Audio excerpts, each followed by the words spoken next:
আচ্ছা, তাও বিভিন্ন জায়গায় কি হয় মানে অ্যাডভান্স অগ্রিম টাকা পয়সা চাওয়া হয়, রেজিস্ট্রেশন ফি, ড্রেস চার্জ হিসাবে বিভিন্ন রকম ভাবে।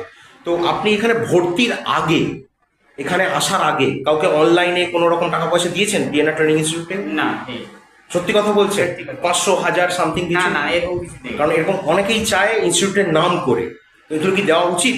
না উচিত না। কারণ আমরা বলে দিই দেখে শুনে পড়ে বুঝে যদি ভালো লাগে তাহলেই ভর্তি হও, নাহলে ভর্তি হবে না, বাড়ি চলে যেতে পারো। ঠিক?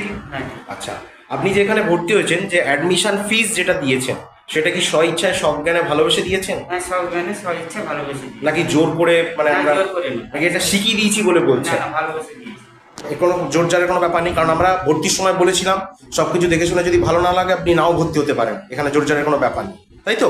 আচ্ছা, আপনার ক্লাস হয়েছে, হ্যাঁ ক্লাসে সব বুঝতে পারছেন? হ্যাঁ আচ্ছা, আপনি প্লেসমেন্ট নিতে চান, ইচ্ছুক আছেন, হ্যাঁ ইচ্ছা। কাজ করতে পারবেন তো? হ্যাঁ, পারবো। কোনো অসুবিধা হবে না? কোনো অসুবিধা কমপ্লেন আসবে না তো? না।